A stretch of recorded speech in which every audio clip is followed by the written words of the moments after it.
Welcome back. The 42nd Ordinary SADC Summit of Heads of State and Government will be held from the 17th to 18th of August in Kinshasa, Democratic Republic of Congo, under the theme Promoting Industrialization through Agro-Processing, Mineral Beneficiation and Regional Value Chains for Inclusive and Resilient Economic Growth. The SADC Summit is responsible for the overall policy direction and control of functions of the community, ultimately making it the policy-making institution of SADC. The Ordinary SADC Summit is held every year and is attended by heads of state and government from the 16 SADC member states and by heads of continental and regional bodies as observers. Joining us now to give us an analysis on the summit is industry expert and senior lecturer at the University of Botswana, Thuso Mphela. Mr. Mphela, good evening and welcome to the Daily Roundup. Good evening, Nina, and thank you for inviting me. To start with, Mr. Mphela, what would you say are some of the praiseworthy achievements, of SADC in the past year? Honestly, to be very difficult. Because we are coming out of a challenging situation, and I think the only thing that we have seen is when the SADC Secretariat changed in terms of its leadership. But what we have seen is that because of COVID disruptions, countries have become more inward-looking, and therefore focus has been on the recovery. And when that happens, regional integration tends to suffer and is sacrificed in the process. So as a region, things have been very, very slow. So that would be sort of my honest assessment from the beginning. Mm-hmm. And what are some of the pressing issues that you would want to see being addressed during this gathering? Yeah, of course, I think at the top of the agenda would be food security. And of course, one of the themes there is agro-processing, which is a big part in the value chain in terms of the focus for the summit.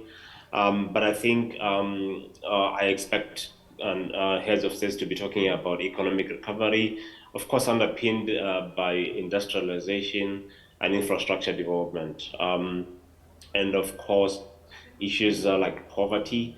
One of the things that COVID-19 has done is that it has messed up our economies, but more importantly, it has stolen livelihoods from the ordinary person. So we have seen a lot of impact, and many people have gone back into abject poverty. DRC, for example, hosts a significant population of poor people living below the poverty daytime line. I'm expecting them to talk about democracy and continental stability, because through these limitations that we have seen, we have lost a lot in terms of our rights and privileges as a community and as a region. And people are starting to feel like they don't have a voice anymore. So I'm hoping that that will be on the table. Youth unemployment, a big issue tied to industry development, of course. And of course, I'm hoping that they can talk about investment in quality education and regional competitiveness. Kinshasa recently announced that troops from Burundi National Defense Force had officially entered DRC territory as part of deployment under the regional military force composed of member countries of the Community of East African States. What do you make of this development, and do you think it, overshadows the deliberations that are set to take place? Yeah, Nina, it's really unfortunate that we have that kind of development. Especially that we are emerging out of a challenging situation with Russia and Ukraine happening on the other side.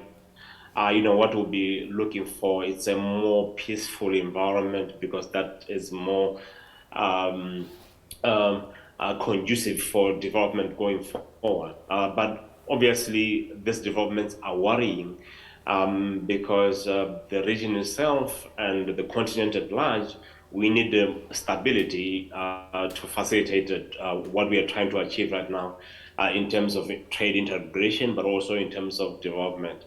And I think the other thing is just this conflict between Rwanda and DRC, this border conflict, which is making things a little bit uncomfortable. But of course, like you said, we rightly said, it will take away the focus from the issues on the table. So it's disturbing because it's an important issue, and that may take off some bit of energy from the deliberations. Just lastly, Mr. Mphela, what are some of the expected outcomes from the summit, of course, with reference to the theme? Yeah, I'm expecting to see nations and the states agreeing on a coordinated effort in terms of implementing the SADC industrial development policy framework. It's important that we deepen integration, and this is one of the key things.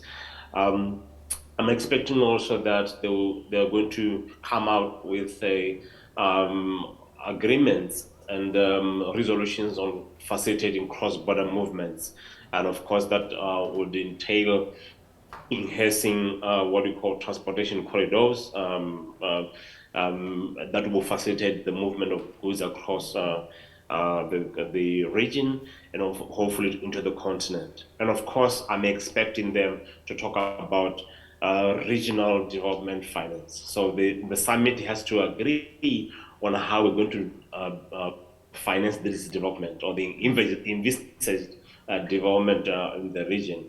And of course, lastly, but not least, I expect them to talk about the Africa Continental Free Trade Agreement and how SADC will fit in that.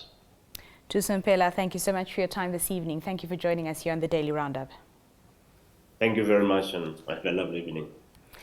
When we come back, our conversations continue, but first, let's take a further look at our local Roundup news.